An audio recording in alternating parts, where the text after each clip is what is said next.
Wait a minute. I'm Oh, not. you missed it. Oh, sorry, everybody.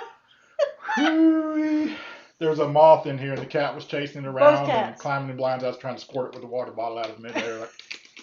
So it got all over everything. Anyway, how's it going, everybody? Welcome to Hello. Piercing the Veil with RVA Paranormal. I am John. I'm Len. Very energetic. Thank you. You're welcome. So first and foremost, we're going to keep an eye. Joe. We're going to keep an eye on the fuzziness issue. I fixed it last week. I think I got it figured out. If it gets blurry again, we're going to fix it, I hope. Anyway, if not, Yeah. I mean, probably better y'all can't see my face anyway, because... Hey, Joe. How's it going, brother? Glenn Morgan joining in. Oh, I got to change up here so Lynn can see comments. She lives for it. I don't live for it. But by the way, there's a camera like sitting right. So the camera's What do in you our mean? view. Our camera's in the view. Who's a little late? You're a little late? You're not late. Are we late? No, Joe. Joe's not late. It's 8 Your o'clock. camera's right now. Oh, sorry. Anyway, so we decided tonight what we were going to do is something a little different that we haven't done before. And go through some of the gear that we got. And the reason why we want to do that is because, hold on a second, I just want to do this real quick. Thanks, Glenn. The reason why we want to do that is this weekend we were at Belgrave Plantation with FPRI, assisting them with a lockdown. The lockdown in Belgrave. Was it the second? I think it was the second one they've ever done out there. And man, I tell you what, Friday night was not a lockdown. It was just a regular investigation. We had some great people. Oh, they were fantastic. Oh, they were awesome. Hoping they tune in tonight. But it was a small group of people who had never investigated. I now have my favorite guest ever. That dude, Blake. I wouldn't say his name. Okay, Blake. We don't know it, but we'll call 10 billion Blakes. We'll call him Blake. But Blake, boy, he was on point. He was scared. You know he was energetic. I loved his enthusiasm. Loved it. But yeah. But anyway, it was fun. So then Saturday night we had the big group, over 30 people. 35 people, yeah. And it was well done. FPRI, good job. Super kudos to John Sullivan with FPRI, because that group, the lockdown group, was a party of 7 guys. They stayed up all night. Oh yeah, they didn't go to bed. And I'm sorry, but John dropped. We knew we had to get him clean. Cinder had to, because we had to get him more and do stuff. But John, God bless you. He stood up or stayed up all night with them. So he's a true paranormal warrior. I couldn't do it. He said about 6:30. I went to bed. I slacked. So, it was well. They did a great job. It was well put on. Everybody. We checked temperatures and we did social distancing as best we. A lot of people were together. Yeah. With the groups, everybody kind of. You could kind of tell. But people were aware, because if they weren't together, like didn't come together, they were. Separating themselves. So it was a great job all around. It's been a long time since I've had that much fun on a public event, and I can tell you right now that we loved it. But one of the things that we realized, and one of the questions that we ask when we do these events are who's investigated before, and we get a kind of a mixed bag. So we get people that kind of do the group thing. We got people on paranormal teams and have experience. And we got people that don't. And this time we had a lot of people that didn't. That had never investigated before. The cat. She's chasing the moth. This might not go well tonight. There's a moth. And she's getting ready to attack her right in front of the equipment. I'll get it. Sorry. I'll get it. No, but they hadn't investigated before, so one of the questions we got that weekend, and that we get a lot, is what would you recommend to be the best, the first piece of equipment to start out, or what do I need to do to start paranormal investigating? What is that? And what is this? What is that? And a lot of explanation of it. Well, I mean, you can see from you can see kind of from the picture leading into this that we've been doing it a while. We've got a lot of gear. And I think, I thought it would be a good idea to kind of go through the gear that we have. Go over, why we've got it, what it does, if we like it or not, if it, the pros and cons of each. Short of slamming anything, we're not going to slam anything that we have, because we don't want to slam something that you may have as well. But we'll give you the pros and cons. I think each piece of gear that we have has its uses when it's used correctly. So, do a little what's in the bag episode. So, what do we use when we go on these investigations, and what do we do, when we're on a private investigation as opposed to a public, led group investigation? And there is a difference, and we'll kind of go into why. So I guess we'll just jump right into it. What do you want to start with? You want to pick first? No, just go ahead. Go from let me pull up the camera here. So I'm gonna pull up the special gear cam. We got a gear cam. We got all fancy. Look, 2 cams. Hi, everybody. So we'll start with some of the stuff that we use. Some of my favorite stuff that I like to use, and why. So let's see. But I'll start with this one. I feel like we're playing poker. I'll see you one and raise you one. Yeah, I'm all in. This is a unique little piece of equipment. It's a Vortex Dome. We purchased this at Gettysburg Battlefield Bash from vortexghostgear.com. And we're going to tell everybody who makes this gear and where we got it from. But understand in no form or fashion did they give us any of this gear or ask us to. We're not endorsing anything. We're just talking. We bought everything. Yep. So, but the Vortex Dome has been around for a while. It's a good, some of the other equipment that kind of plays in part with it is the 360 periscope. Very similar, but kind of different. One of the things you'll notice is that it is an electrostatic detection device once it calibrates itself to the room. It looks for changes in the in the environment from an electrostatic energy change that moves across the device. The difference is instead of having the prongs that go all the way around it, it's just got the single LEDs. And one of the things that we also have a 360 periscope. I don't have it with me, but one of the things I like about this is the prongs don't break off, like I've seen with so many other ones. And I'm not slamming it or anything like that. It's just one of the first things that we noticed. Well, it becomes a joke. Your 360 ours has became a 359. Someone else had a 357. Still works, but this one kind of holds up to some abuse. So you can throw it in a bag and it's not going to break. It's well made. It's 3D printed. They come in different colors. It comes in different colors.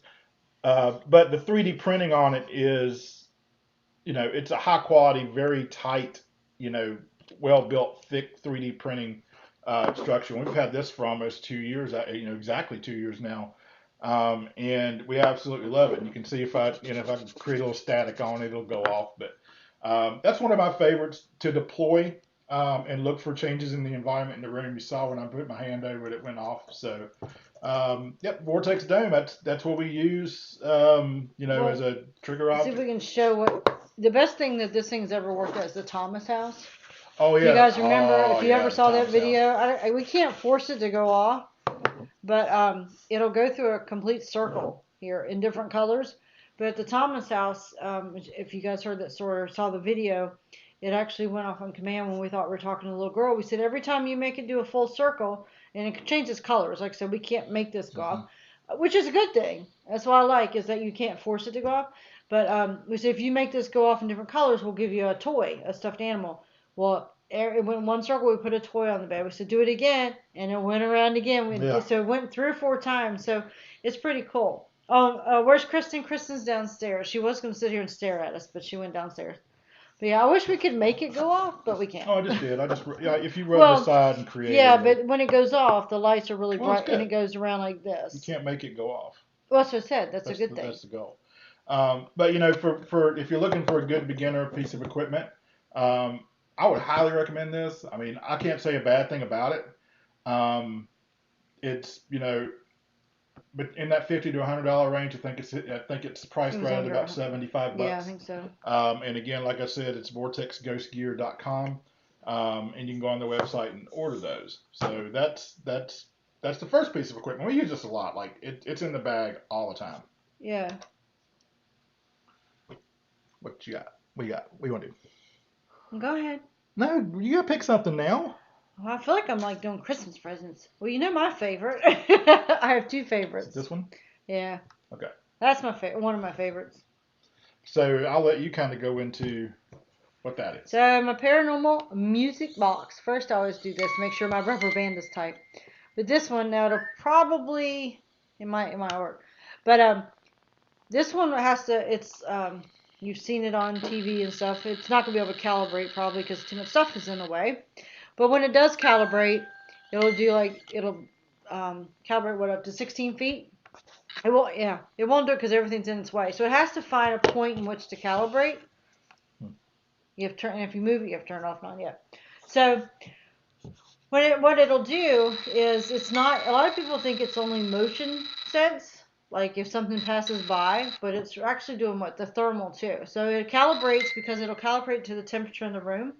And then it detects if something moves in front of it that's of different temperature. So it's not just your motion sensor. It's that's what I like about it. And the closer you get, the faster it'll play. Like if the spirit gets up close to it, it'll get faster and faster. And then what we do is we say, okay, if you're with us, can you back off? And when it backs off, it'll slow down the further away it gets. And eventually, if you step aside, so it does calibrate up to 16 feet. And that's the I mean, I like that because it's another one that doesn't go off just to go off, right? There are some devices out there that I've seen that they'll go off all the time. It's like, oh my gosh. But this one, I've used it plenty of times where it does absolutely nothing. You can have a flashlight right beside it. The flashlight got, but Yeah. then we've had some investigations, especially in a private, that this has had incredible reactions, where it'll go on and off by request, which I think is pretty cool. Yeah, and of course, it's thermal motion sensor on the front of the device. So, and more, I mean, you've seen it on TV. I think they've used it on Destination Fear. They use it on Ghost. One of those. Oops, I'm gonna get my shows mixed up. It's been used on quite a lot. Yeah, Glenn, I like it. It's one of my favorites. It's one of our go-to pieces of gear. I think one of the most eventful things that we've had go on with this would be, just recently here at Octagon House, we set it out while we were interacting with something in the museum, and it didn't go off a bit. And we had a camera running on this and a doll that I had set up on the floor to see if the doll would fall over. And the box didn't go off. We were up there for a couple of hours messing around. The box didn't go off. We went downstairs to go to bed. I look on the camera, and you can see it up there. It's just starting to play. And I, said, "Hey, Lynn, the music box is playing now, and there's nobody in the room." So, good piece of equipment. I mean, I really like it. It was one of Lynn's presents from last year that she bought herself. Well, and the key is this one can be expensive. So, but look for Black Friday deals. That's when I got that. Day after Thanksgiving deals. But yeah, so you can get them at a good price. There are some devices out there that mimic it. In my opinion, this is wood screwed in together with a hard plastic top. Yeah, it's very well built. It's well built. It's sturdy. But I will tell you, it's very fragile. So we keep this in a. John actually just recently made me a cushioned little case for it because I was keeping it in its original box. I want to buy you another one with bubble wrap. And but you do, because this little rubber band, which it was so funny, the first night I used it, if I can even get that in there, that little rubber band is actually, the original one was black. And the very first time I think I used it was at Belle Grove or something. I was like, oh my gosh, it's not playing. And John Sullivan was like, does this go with it? And he held this rubber band. I was like, and I wasn't familiar with it. I was like, I don't think so. Looked at a picture. I was like, sure enough. So actually, the vendor actually sent me 2 replacement bands, which was good. So I had extra. But this one has held on perfectly. But you do have to take care of it. I mean, not that everybody takes care of their equipment, but this one says extremely. To me, it's pretty fragile. Yeah. So, and if y'all have any questions about anything that we're showing you, like where did we get it, or how much did it cost, throw it up in the chat. We'll be glad to answer your questions. Even after the stream, if you're watching this, not live, but on the replay. Our cat is eyeballing the equipment. Throw a question in or do it. So, we talked about cameras a little bit. This is something that's really kind of started to get hey, Melissa. Get a good following. I really love them. So this is a Wise. Yeah, so that's the camera you've heard John talk about. The Wise PanCam. You get these little guys at Home Depot. They're 1080p, 30 frames per second cameras. They're motion and sound activated, as well as have two-way audio on them. There's a lot of good features. It's motion tracking, sound tracking. Hey, Cinder. So this camera will actually turn on and pivot, to follow the motion in the room. There's two ways to do this. The best way, obviously, is to hook it up to a Wi-Fi. It is Wi-Fi enabled, so it has to, when you boot it up, it has to connect to Wi-Fi. There are some tricks that you can do if you're in a location that doesn't have Wi-Fi, though, and I'll go into that. So it does have an SD card on the bottom, and overriding memory, as well as a tripod mount. And this pretty much has replaced our DVR camera system. We can just take these, runs off a 5-volt USB. So if you don't have power and you've got an extra little battery cell or battery pack that holds USB, I don't have one up here, but just the power brick, like you would power your laptop or recharge your cell phone with, you can plug it into here and leave it with this device and put it anywhere you want to go. One of the cons with this is it does require an internet connection to begin recording. It will record to the SD card, but it has to initialize on the internet. So what we do is, if we're in a location where we don't have Wi-Fi or internet, we use the hotspot for our phone to boot it up, connect it to the Wi-Fi hotspot of our cellular device. And then once it's enabled, you can disconnect it from the internet, and as long as it stays powered on, it will record full time to the SD card. So you have to go back and review the evidence, but it will record off of the internet once it's booted up and initialized. These little guys are around. The prices are going up on them, actually. We used to be able to get them. Because they're figuring out what people are using them for. Well, you can't find them anymore. So you used to be able to get them about $27, $28. So the last one I bought was about right under $40, but still, it's a 1080 camera. I buy one every time I see one. I think we're up to 4 now.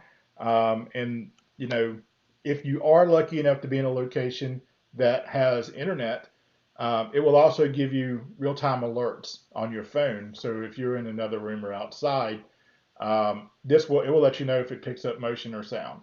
But Wise PanCam, there's a cheaper model that doesn't do the pan, just the camera itself that sets up.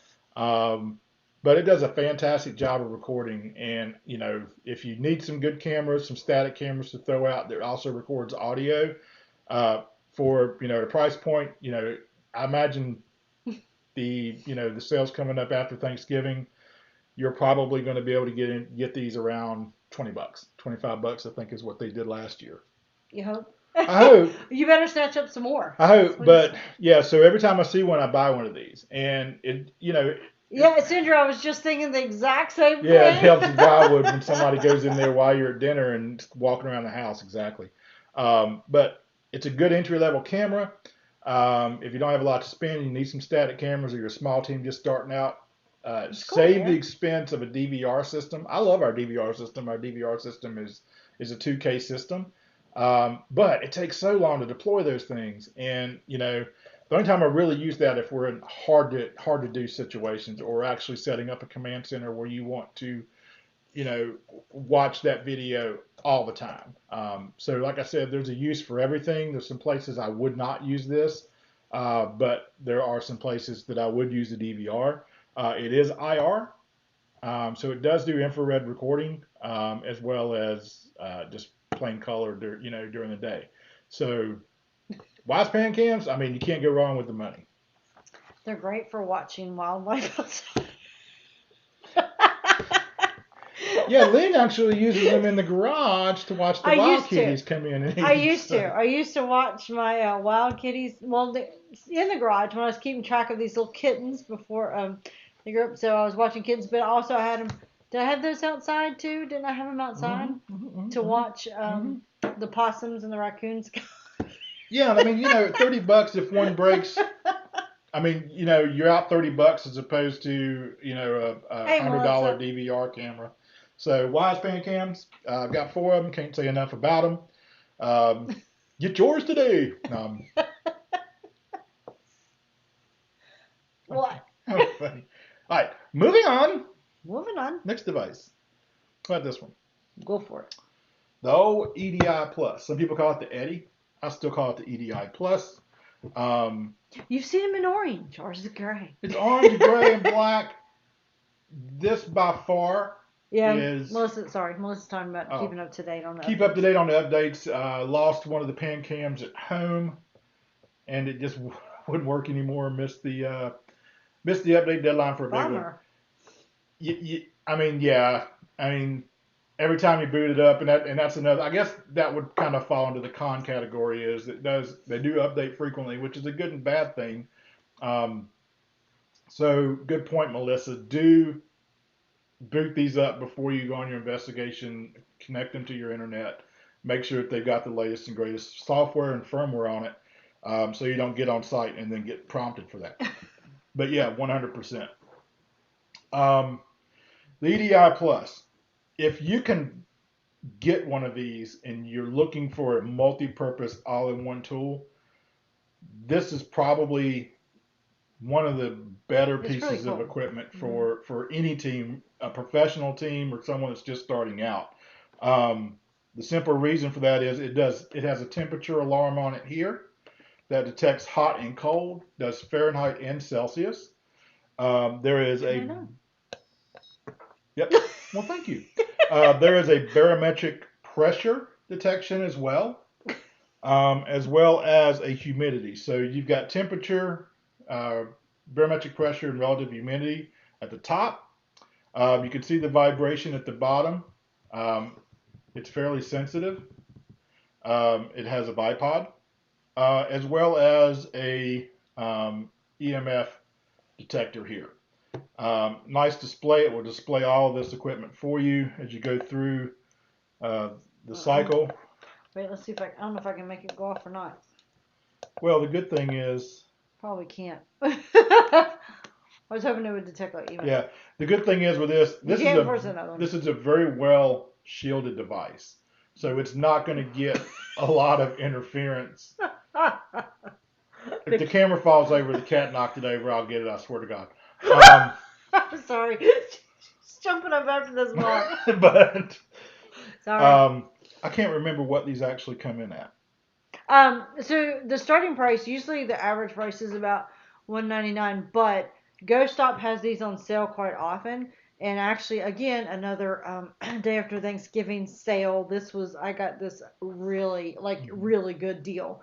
You have to look around. I don't remember if I even got that one. I think it was another. I don't think I got it from Thanksgiving Ghost Stop, but I'm pretty sure. I know it was the day after Thanksgiving sale because this was like 40% off or something. So it's a nice kit. I mean, I'm one of those shoppers. Yeah, so let's just call it $200. But if you look at it from this, it replaces this. It replaces K2 or another EMF, whatever you might use. It also will replace whatever you're using for your temperature. And it has humidity and like I said, humidity and pressure. The other cool thing about it is that, let me turn this off. It's one of the only devices that I'm aware of that's in that price point that will actually allow you to record the data to an SD card. Mm-hmm. So whenever it starts to detect temperature anomalies or barometric pressure or humidity changes or any type of EMF, it will record the levels that and the times that it detects those, and will give it to you in I believe it's an Excel format for you to go back and review later.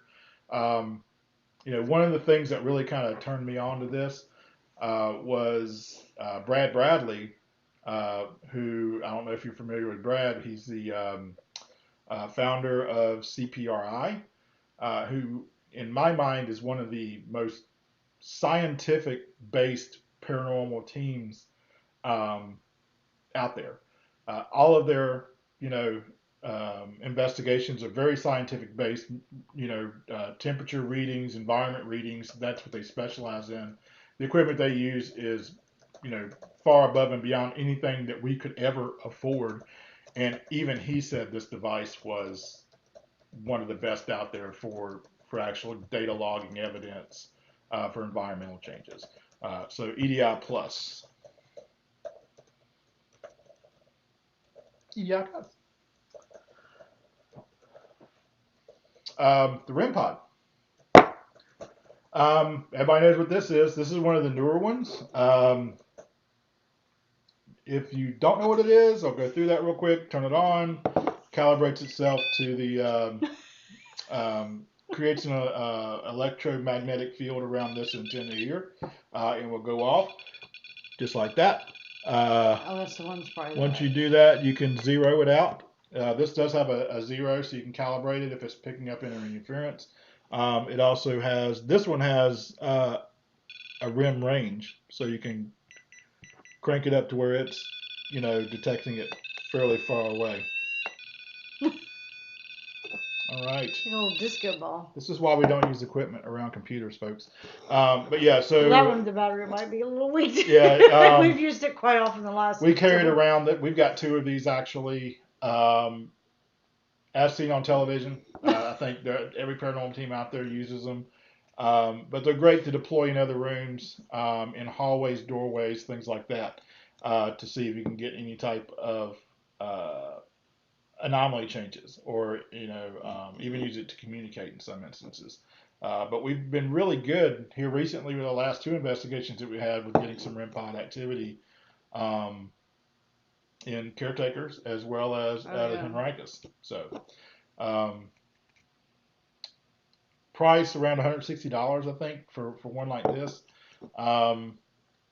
Again, something I recommend. There are no cons to it, I don't think, outside of the fact that it eats batteries like crazy. But we always keep 1 or 2 in the bag for us.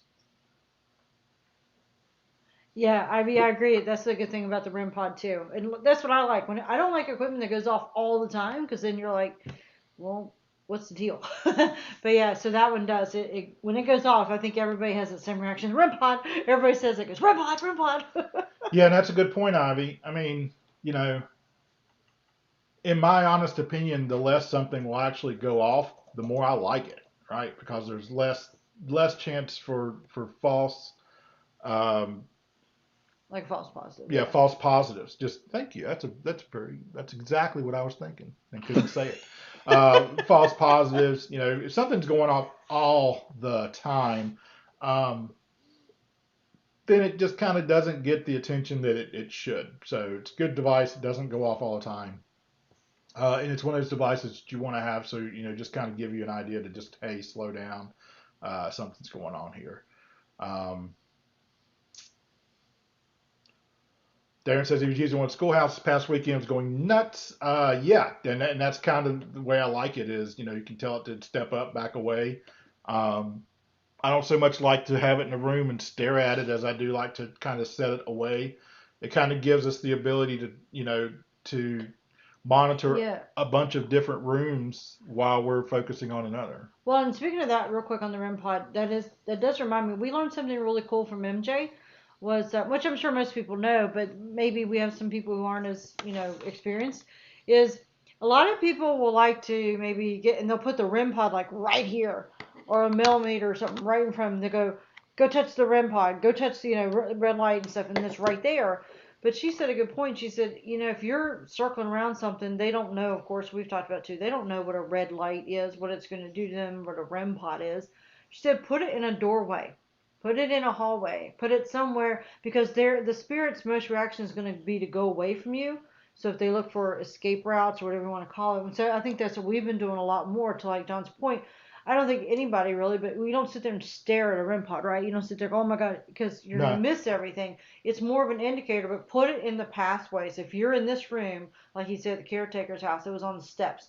Put it steps. Put it on a table. Put it away from you, because then that's where you're more likely to get an interaction. Don't put it like right in front of you. Right. It's probably not gonna work. All right. So this one's controversial. Oh yeah. Yes, no. this is The end. So ITC devices. We have two PSB7s. That one's very old. And a S box. We'll just call it that. I'll be honest with you. I had a hate relationship with the Spirit Box whenever we got this. I absolutely hated it. And every time she would turn it on, I would just be like, He did.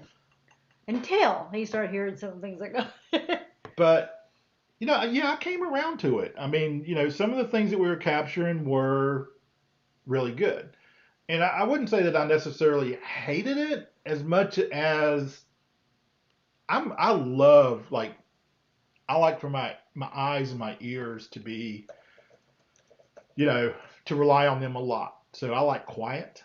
I like to be able to hear things that are going on around me. And maybe it was just that Spirit Box just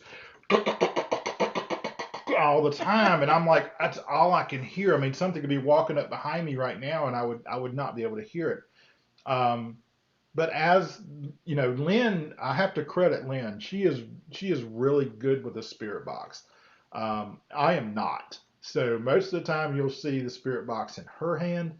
And it's not a matter of technique or anything, but with a lot of this gear, it's the ability to be able to, have a bullshit meter to go off and let you know what is and what isn't an actual thing. And I mean, in its simplest form, folks, it's a $5 radio that you can get on Amazon. And it's been hacked to scan the digital frequencies, but the interference that you're hearing, oh, thanks, Sandra. 9 times out of 10 is a radio station, right? And it's just blipping so fast, and you hear something, and everybody goes, "Oh, what did it say? What did it say? What?" And if you have to say that, then it was nothing. It was nothing.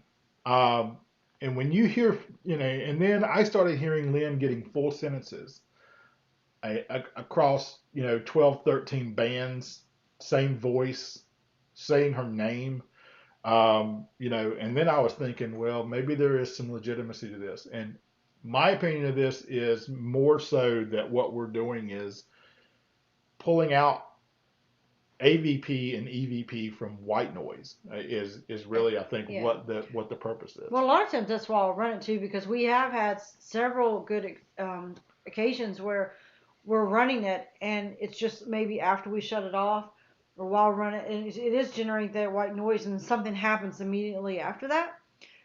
So sometimes it's just, I think I use it more with like, okay, nothing's really working. We're not having luck with EVPs, or hey, it's, we're not getting any interaction. And if nothing else, it kind of wakes them up. Because I will tell you what I do like about this, which is very interesting. Several times, and Sandra was with me most recently too, is I agree, because especially this is kind of quiet, but if you put a speaker on it, it'll hurt your ears.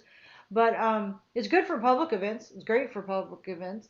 But a lot of times I'll say, well, if you want, if it's quiet, nothing's been happening. We say, well, let's turn it on just to see. And they're not saying anything. Or you may hear one word. But then I say, well, you know what? If this is irritating to you and you really want me to turn it off, it was actually Belgrove this weekend, wasn't it? It was on the Spirit Box. Nothing was really happening, remember?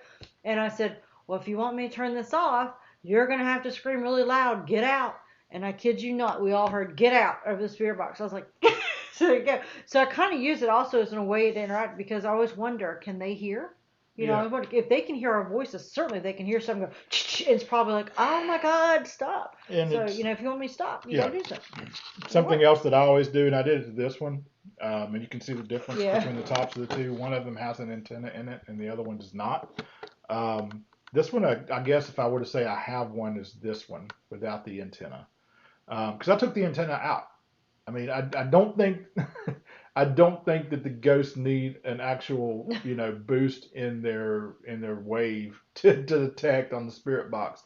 As a matter of fact, I think removing the antenna will actually help you get rid of that FM and AM radio station bleed over, and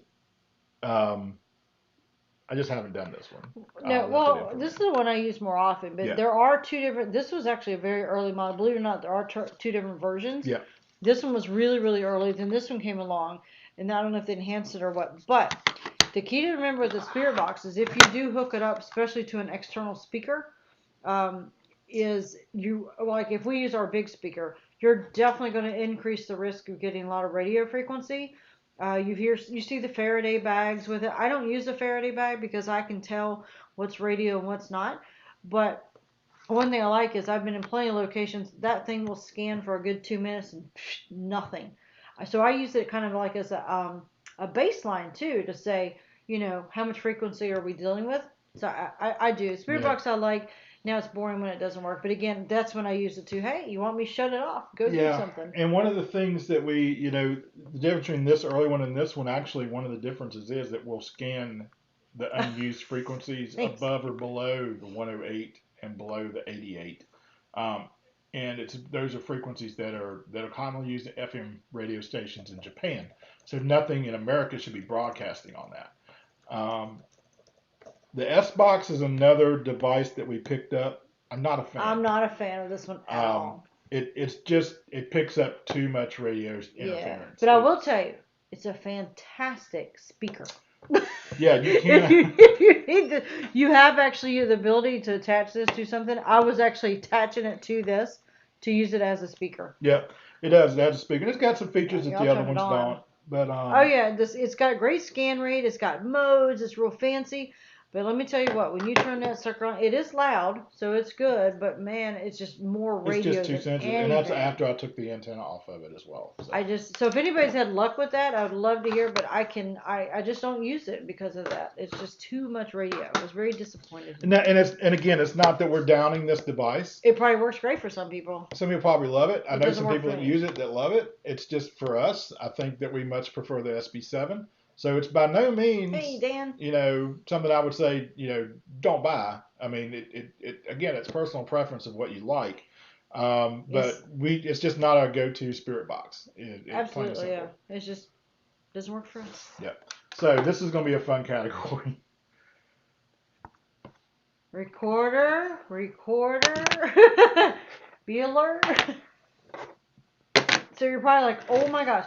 Yes, we have recorders. Wait, we don't even have the oldest one in the bunch. Oh yes, no, we don't. No, that's just a few of them. We don't have the old one either. Which is fantastic. So let's talk recorders. It's one of the things that everyone, in my opinion, everybody, if you're going to investigate, you have to have a recorder. Plain and simple. You got to have one. I mean, the best thing to do is to record the audio. And we have a plethora of recorders. And some of it's by accident and some of it is not. So some of it's me purposely testing so Lynn water. I had a little addiction for a while. And trust me when I tell you that each one of these has a purpose. Yep. Lynn got on a tangent. And she was just going on eBay and Craigslist and anywhere she could do it, and she was just buying random recorders. No. Yes. Cinder can vouch for me. I did my research. I researched about. There's a fantastic post out there on Facebook. I apologize. I haven't tagged. Yes, Justin, I did say plethora. But no, Cinder can attest to me. I went out there and I read this long list, gave these detailed. This guy had this great write-up on the details of all. Here's the model. Here's what it does. Here's the settings you need, et cetera, et cetera. And I was like, because I like everybody else. We got the Tascam, we got the H4n, and I'm like, well, daggone, I'm not getting anything. Of course, everybody likes the DR60, but hey, I don't have $2,000, $3,000, whatever it is now. So I was like, okay, and. Don't get me wrong, this one was working great. The Olympus here, that one did fantastic as a starter. And we were having good luck, but I said, I just wanted that little bit extra. So I went out and researched. I did not buy random. I researched. I was like, okay, I want to try that one. Then I went to Craigslist. Then I went to eBay, mainly eBay. And I was like, I wanted to see. Yeah, so I don't want to invest a lot. Ultimately what she did was we tried a lot of different recorders. Everybody wants a DR60. some people are fans of the DR60 and think it's God's gift to you know. FPR has one. I know FPR has one. I'm not talking about John specifically, but you know, We're the people that think that these things are you know ghosts live in them, sell them for $3,000 a piece. Yeah. So.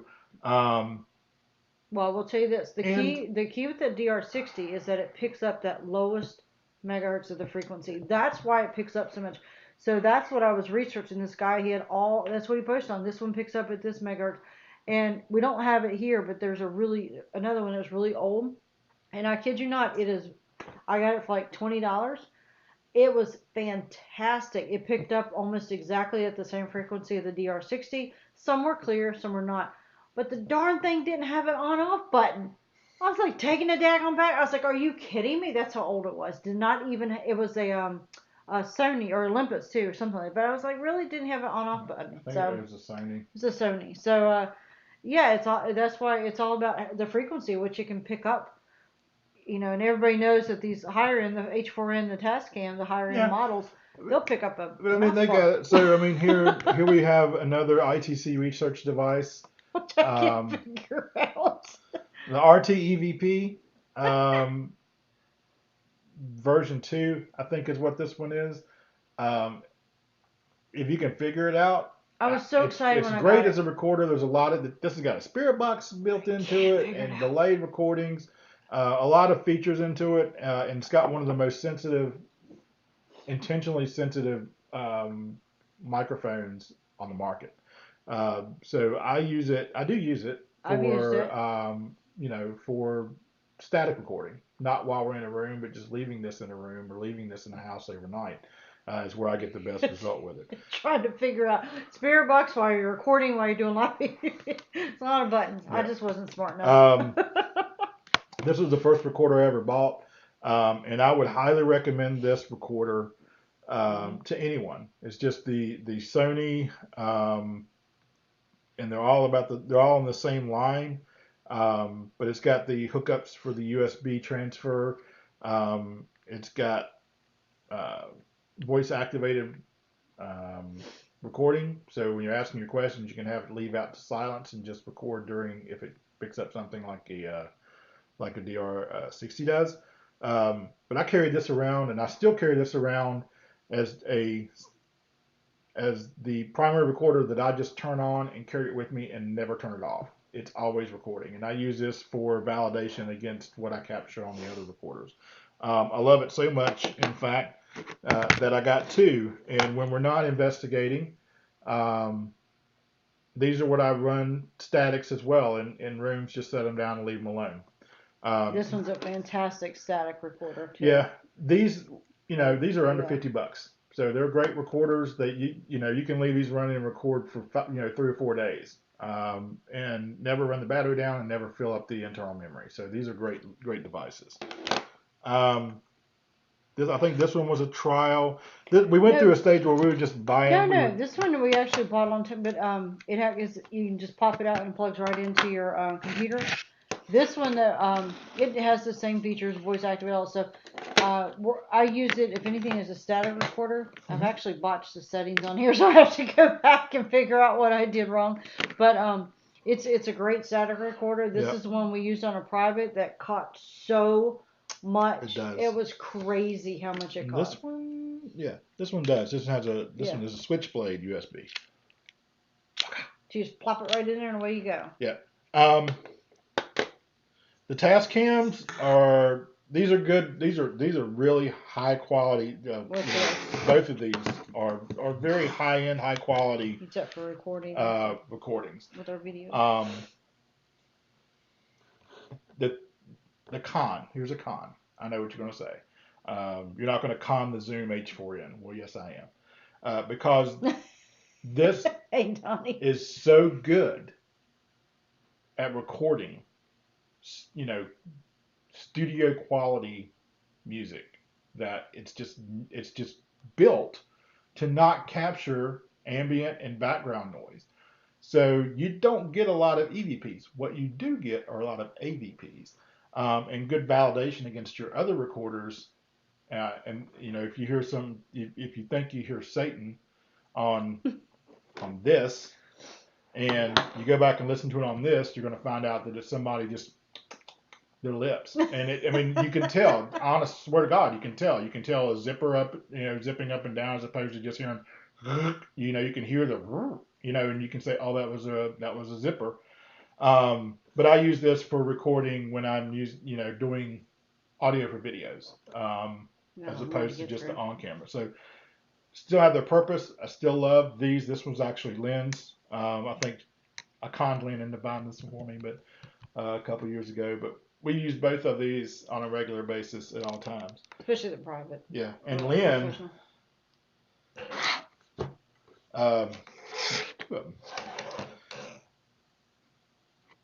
That's my baby. I know. Yeah, he was so like. Should we tell him the model number? I think. Well, you've already done it before. It's no big deal. So this is the That's Olympus. Part of my research. I don't know if you can see that. 7200. There you go. Olympus digital voice recorder VN 7200. Folks, I'm going to tell you right now, if you can't afford a DR60, this is the recorder to get right here. Well, I don't know if it's that good. There are things that the DR60 can pick up that this can't naturally, but this one does an excellent job. Cinder got one as well, and it just works really. Now, and sometimes when we're with FBI, like John will run a DR60, and I'll say, I wonder if mine picked up. Nah, it didn't. But then on the flip side, we have had a couple of times where his picks it up, and then mine picks it up crystal clear too. So to me, it works great. The downfall of this one, of course, is you cannot just plug it into your PC. You have to actually do the download and record. So what I do is I hook it up to the computer and I download it to Audacity or whatever your software is. Now some people say, oh, you're going to lose quality, you're going to lose. I have never lost quality. I can go here on the recorder and I can hear it, and I'll load it to my computer and hear the same. Actually, on the computer, sometimes I hear more than I didn't hear on the recorder. Perfect example, my favorite story from this weekend. I told John I had to tell it. My favorite story this weekend was we were down at the basement, and John had each guest ask, "Do you trust me?" Because we were talking to spirits about trust, and I was the last one. I said, "Well, certainly you trust me. We're talking." I said, "Do you trust me?" Clear as a bell on this recorder. I got, heck no. Everybody heard it. Everybody's dying laughing. I said, I have never heard a spirit say heck no. It was like, heck no, but it was drawn out like that. Heck no. Yeah. It was very clear. And one of the guests felt bad. I said, I think I'm offended. And the guest goes, maybe they were kidding. But yeah, it picks up. It's wonderful. It is not expensive. It's not. There are some people out there that will try to. I've seen some people try to sell these at a really high price that's not worth it. So be careful who you buy it from, or you can look at. Thanks FBI. Yeah, or you can look on Amazon sometimes too. But yeah, that was one of the ones where he said I went on my tangent. I didn't. I researched it, and that was one of the ones that popped up. So yeah, I gave it a try, and here we are. Yeah, and like I said, that is a con. There is no transfer to USB on this. So what you have to do is run a cable in line to your computer, and use Audacity or whatever your software is. So you're playing it, and your to software's play and recording. record through your app. But we use this for live EVP a lot. But I use and I will tell you, this is not the best. You don't want to deploy this as a static recorder. No. It's meant for like a handheld. It's meant for more like a DR60. It's meant for close up. Brandon. Yeah, and this is my. Damn you. Put that up there on the. But this is my combination right here. So I'm always running the Sony, and I'm using this Olympus too to back up for validation. So because I'm a big audio video. I don't know. But I will tell you, and like I said, the key with this though, I will tell you real quick, when you do the uploading to your software, make sure your setting is on autoplay so you don't have to babysit it. I fortunately did not learn that the quick way. I was like, oh, autoplay, that's what that is. So it'll keep on playing with the files. You don't have to sit there and watch stop play, all that thing. Yeah. While we're talking about audio real quick, I thought I would show you. I saw John had these out. You probably are not going to be able to see this, but everybody talks about headphones and everybody talks about noise canceling. Yeah. I stumbled on these on Amazon. They are not expensive at all. I think it was like $35, $40. They are amazing with noise cancellation. It's called MPAL. MPAL. They're Bluetooth. They also have the cable. This is what I used at Wildwood that night when we did the sensory deprivation. Um, and so when you turn it has a noise canceling switch. You flip that on, and it's like sucks it in. So Yeah, that's it's actually unless he's yelling, unless he's screaming. If he's talking, it's actually so frequency I don't hear noise anything. canceling, which means that it will actually play noise in, it'll make like a hum on a certain I don't frequency hear to a hum. drown out. Well, that's what I'm saying. You can't hear it I hear. because it's there to, when you hear that, what that's doing is that hum is taking out all the ambient noise outside. I just know they're great. I got lucky. But I'm telling you, if you want it, for those sessions going under, the impals, even if you just need a good set of review, headphones for your review, these are great. And we have two pair, and obviously if we have two of something, we love it. Either we love it so much that we can't afford a second one, or we love it so much that we can't afford it. These are very affordable, and I highly recommend them. I was just funny because I remember when I read the reviews, I was like, I'll give them a try, and I went, oh my god! Yeah, and I think John was very surprised at how good they are. For your ST session. Secret. Yeah. I mean, so it's trial and error because that's another thing we bought a ton of our headphones. I'm not spending a lot of money. And we stumbled upon those. And again, they don't. One of the things I like about them, we had a pair of Sonys, and you would think Sony's like, wow, Sony's, but these things, they don't creak when you put them on. And they bend, so they go in this little bag. Yeah, so you can't hear them. There's no. There's nothing that's going to make any noise for you. They fold up. They're easy. They're just great headphones. And it really kind of shows where technology has come. Not Jabras. They are Impals, Darren. Amazon, like $40. I think that's what it was. Moving on. My favorite thing, the dead light. This little guy right here is, if you do any type of video or audio, or video, I don't know, it doesn't do audio. I don't know why I said that. But if you do any type of video recording, or this guy is awesome. Deadlight does a great job with their stuff. Do not shine it in somebody's face. You will blind them. Thank you, John. It's got 2 rows of IR lights, top and bottom, that when you have those things on and cranked, they are absolutely blinding to anybody can see infrared. But in the woods, you can see well in front of you. It will it'll fill a room. It's got a diffuser on it as well, and then it's got the white lights in the center. But I pair this with the Sony HDR AX33 4K webcam, and this is video camera. I was like, wait a minute. This is something else that I'm still paying for today. Asked Lynn for, but this is the camera that we use for YouTube videos, promos. I've even gone live with this camera on sites, and when you put that deadlight on this 4K, the quality, of the recording is just phenomenal. And I will say this, Brandon Johnson with Haunted Nights and Twisted Realm and Twisted Paranormal, all those Twisteds, really did a good job of helping me research this camera. And this is very similar or close to some of the cameras that they use for production filming on the Twisted Realm, the Twisted Realm. So again, you get what you pay for type of thing. I'd say if you're going to buy a camera, Lynn's got one that was just kind of an entry level camera, But the important feature here is to remember that what you're looking at for your recording is at least true 1080p and a minimum of 30 frames per second.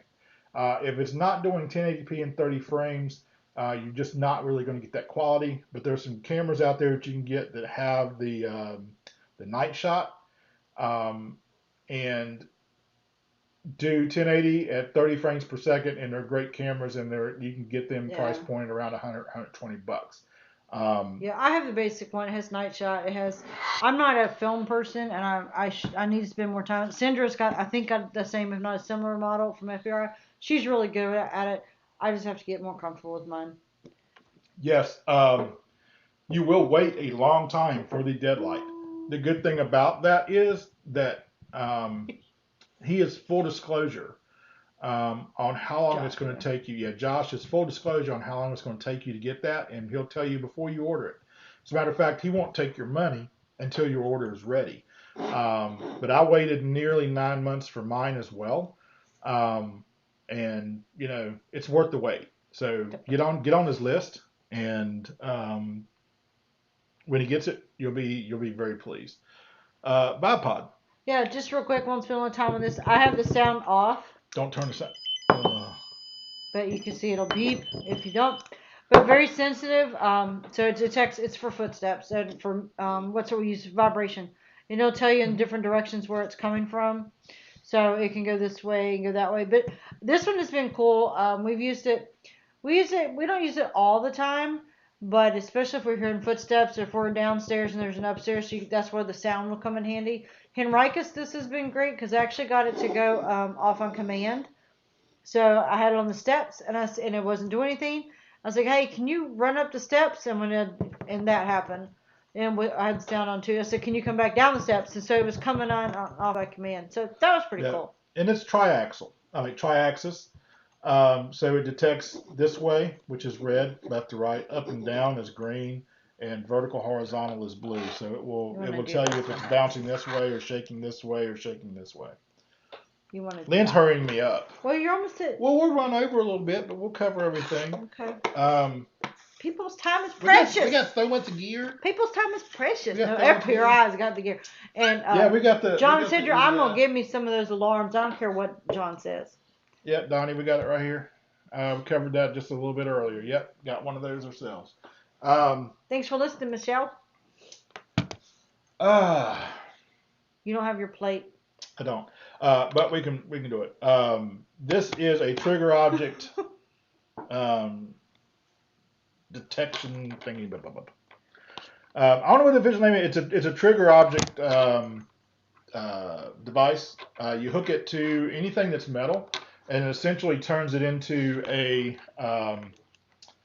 Got me all discombobulated. It turns it into a rim. Essentially, is what it does. If you hook it to a sword or you hook it to a plate or a spoon, as long as it's conductive metal. We use a pewter plate, right? It will. Yeah, we use pewter. Pewter does really well. But it turns whatever it's connected to into the. I don't think it'll work on this too, will it? I don't know. Maybe. But yeah, so while he's trying, it works really well because how many times do you see people go, hey, touch the millimeter, hey, touch the RimPod. Spirits don't know what that is. So if you're working with a handyman, and this is his favorite screwdriver, when you hook this device to the screwdriver, it turns the screwdriver. If anything touches the screwdriver, it will go off. So we like to use that. That's actually from the same company that did the dome, the Vortex Dome we did earlier, the Vortex Ghost Gear, also makes that. Well, I think the coolest example they showed us is they had this hooked to like a pewter plate or a metal plate with a glass of water. And if you put your hand in the water, the device goes off. Yep. It's really cool. It's exactly what they used. They actually just recently used it on Ghost Nation where they were able to get some interaction with a Civil War sword.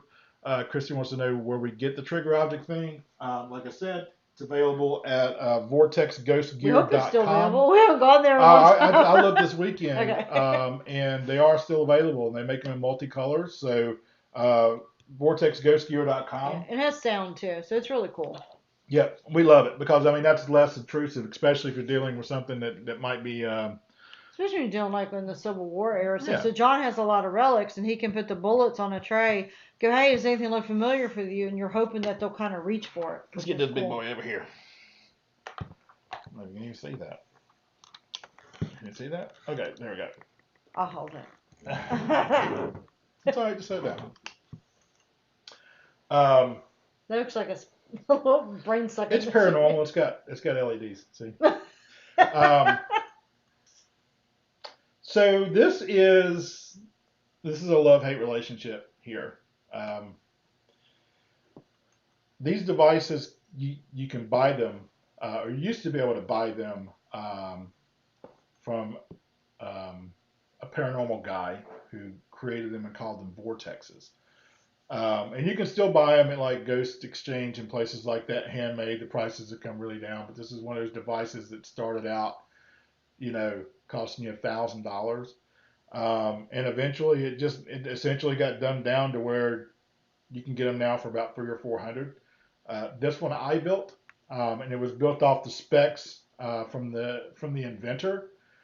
He released that. So I essentially built this from Amazon. And I can tell you that this is not a portal. It does not let ghosts in or out of it. Lunchbox. The technical guru side of me will tell you that this is a lunchbox amplifier for a guitar with a noise canceling pedal on this side and a reverb pedal on this side that you plug into a spirit box. All right. And Darren, you'll like this. You can tune out the skip. You can make that go away to where it's only playing what you want to hear, the words and things that you want to pick up on. I don't use it very often. It's heavy. And I've gotten so used to just hearing the spirit box. But it is good for group investigations. I'll throw it out there with the spirit box on it and we'll play it. We use it at Hinsdale House. We had great results with it. I want to. Isn't that where it said? We were sitting in the living room and it said "FUs." Yeah.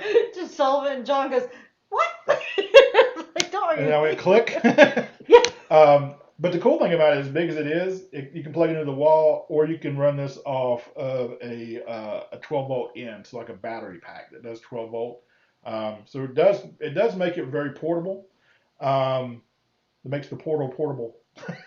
Portal. But again, I wanted to build one. I wanted to try it, so I built this one on my own. I think all in, I was around $350 for it. I wish I had the money back. I just think that, at the end of the day, it's an amplifier that does noise canceling and reverb. If you want to build one, okay. you can. Yeah, if you want to build one, it's much cheaper to build it yourself. You get a better quality device. You know what? I'll use it at home. That way you won't feel like it's. No, I'm just saying. It was a very expensive trial thing for us to just build and try. It was very expensive. Yeah. I like it. I mean, because like I said, it cuts that skip out. It's pretty heavy. But this one, for what I've spent for it, it's a much higher quality than one that you could get that's pre-built for you. But you can find the specs and where you can build these things online. It'll walk you through. Here's the Amazon list of the parts you buy. Here's how you set it up, and here's how you build it, and here's how you use it. This one doesn't have the big copper swirly things and the crystals hanging off of it. I don't think that really helps it out. I would like to hear in chat while he's going over the stuff some of your favorite gear, especially because I want to get something. I'm having a little withdrawal, so I want to buy something new. So anything that's reasonable, I'm not going to spend $1,000 and stuff. But if you have any suggestions, please let me know. Sorry. Moving on. Yeah, moving on. Tri-field natural EM meter. This is the first version of this device, and I love it, especially for private investigations, less than for publics. But the natural EM meter is great at detecting DC currents as opposed to AC like you would get with a K2. So where this goes off, cell phones, lights, things will not set this device off. When that goes off, it's pretty cool. It's only changes in the magnetic frequency of the Earth's magnetic frequency that will set this off, and you can't carry it. It's deployable only, and it has to be facing north to do it. But when you turn it on,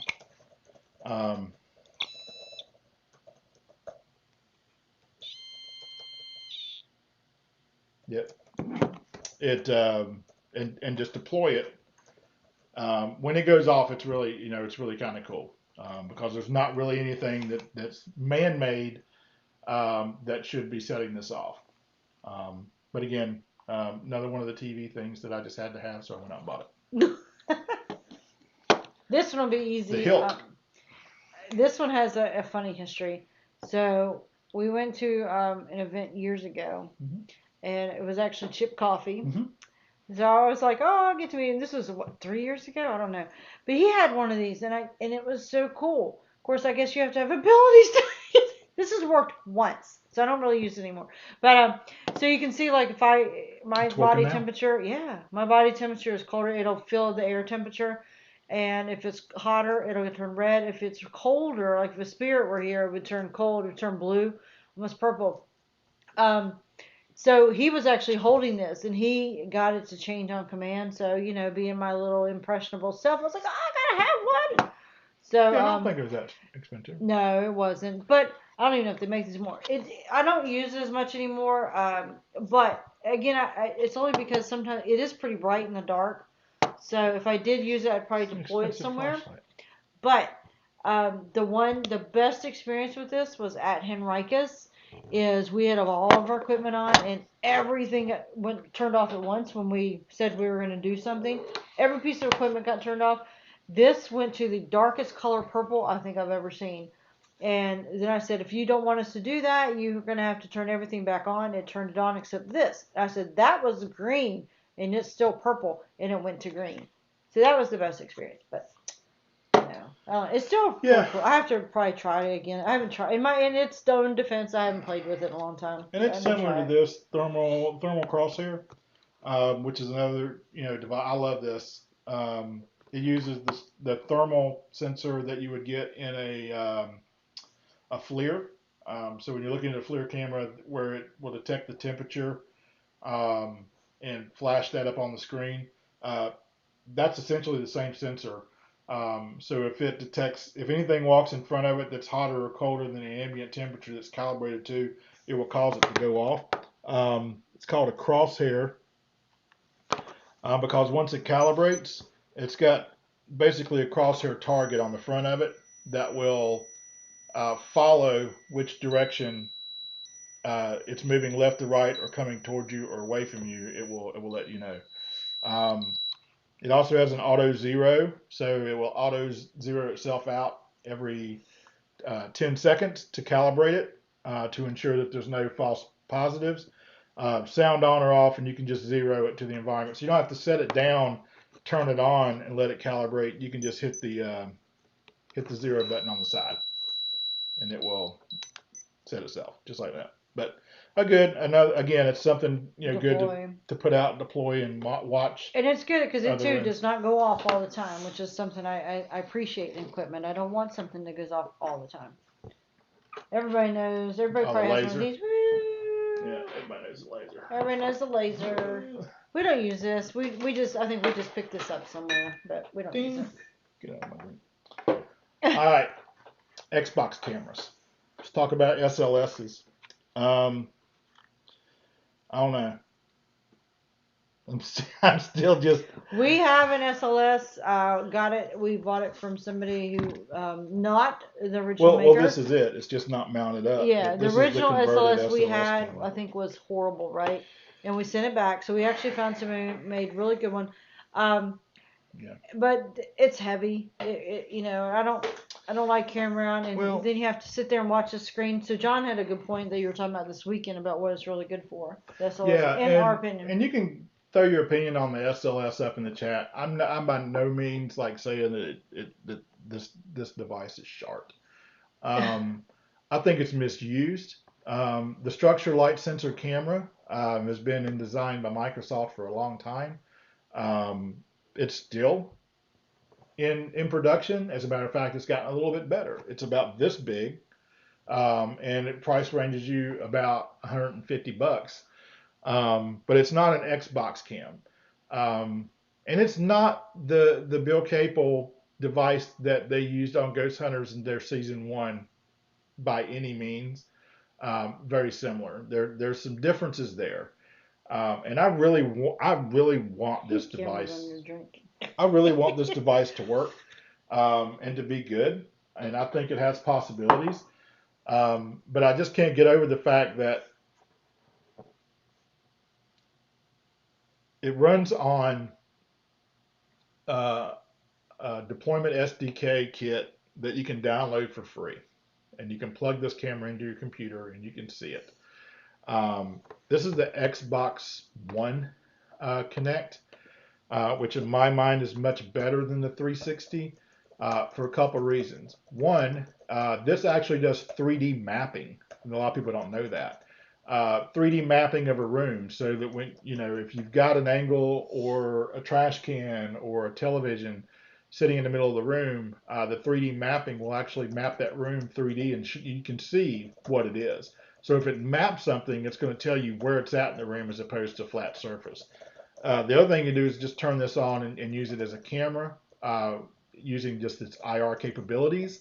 And it's going to be able to differentiate between, you're going to know what you're looking at whenever it comes on. Here's the con, right? You can get these relatively cheap now. $300 on eBay. That's what we did for ours. But you have to be careful because what you typically will get with that is a cheap Windows tablet that is as cheap as they can possibly get it to keep the price down, obviously. On the Z-grip mount that we've got here, like I showed you earlier, I can hold it up to this one. $14 for that mount. The cameras you can pick up usually for around $30 or $40. Converting it into a USB powered. Still has to run off of a battery. It still won't run off of a computer. But I love Xbox. I'm a gamer. I've been gaming for a long time, and I've had both the Xbox One and the 360 with the Kinect on it. And right out of the box, this thing will tell you, you got to calibrate it to the room, and if you move it, you got to recalibrate it, or it's not going to work correctly. And there's a card and everything that you have to scan and set up for this thing. Which brings me to my next, kind of take on this camera. This is a much better device deployed, like static in a room that's been calibrated to, and you don't move it. That's the only way you're really going to get a true detection or mapping of something in a room. Because when you're carrying it around, it's trying to calibrate constantly. It's going to map on everything. It's going to map on door frames. It's going to map on windows. It's going to map on wet dry vacs. I know because it's happened. It's going to map on anything it can simply because it's going to calibrate. So carrying this around on a stick isn't doing anything. The range on it's about 26 feet, so you have to keep that in mind. And it's only going to detect things that have mass. So it's not detecting something that you can't physically see with your eye. It's just not going to do it. But the reason why this one's apart is by the time I paid $300 for it, by the time I got done, I put a Microsoft Surface on it to have enough RAM and processor and memory to actually record without it filling up and dying every 20 minutes and needing to be recharged. I've got a battery pack that will power a laptop that's running it, and it weighs about 8 to 10 pounds. So I'm trying to get it down to where it's just a deployable device where you can hook up the tablet and set it down to it. and let it calibrate it to a room and then leave it. I'm messing around with some development that will allow it to record only when it detects motion and it maps so that you're not recording all the time, so you can leave it running. It's not taking up space. The other thing about it, it doesn't record the data in a format that you can put into Windows. So it doesn't do um, an MPEG file or video file. You have to another piece of software to do that. But he needs to go outside.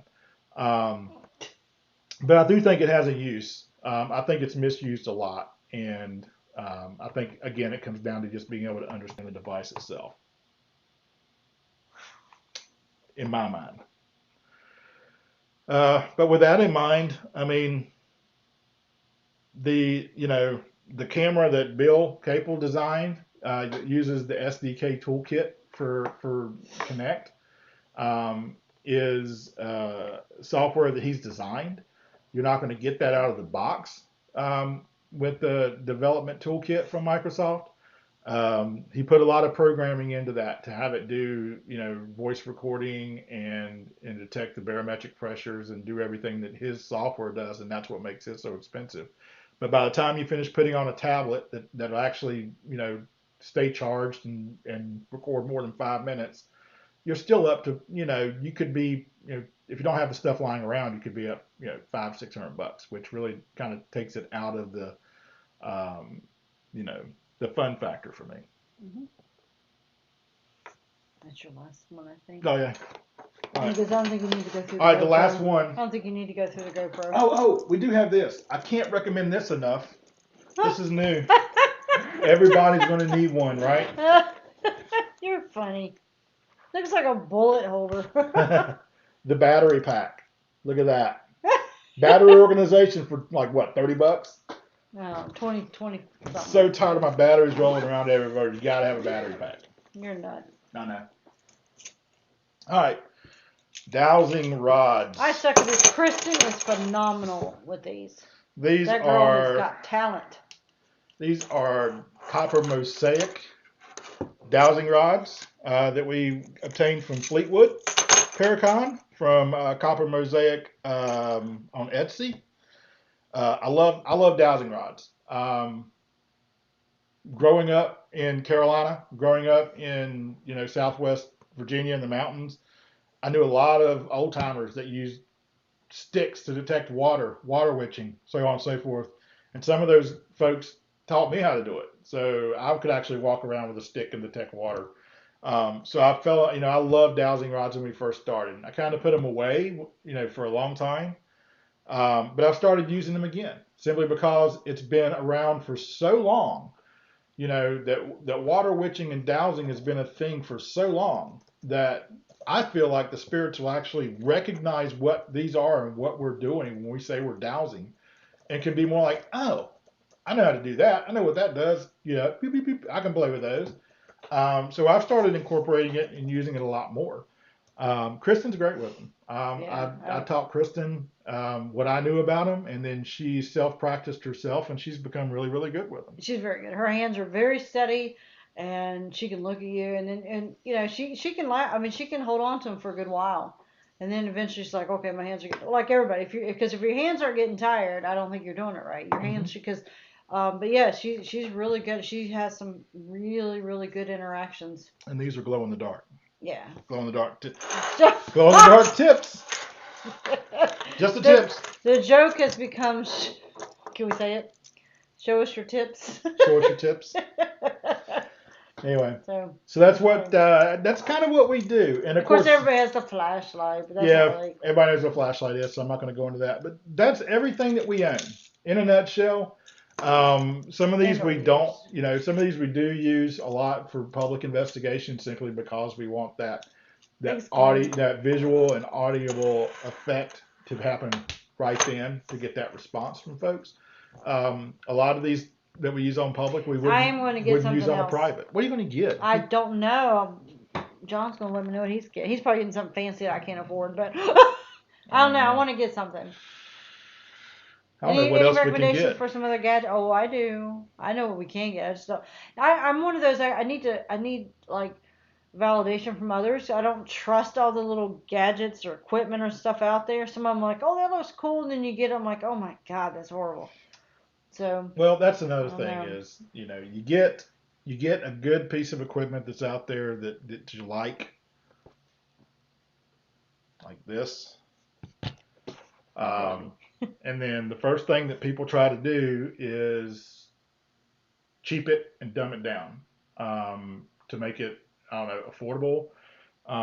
I will tell you right now, I am not a fan of 3D printing anything. I think except for the board. That was, you have to be careful with that. I mean, there are certain products that we have had, we don't use anymore. They fall apart. They look. We've actually had bad experiences. I'm sure everybody has.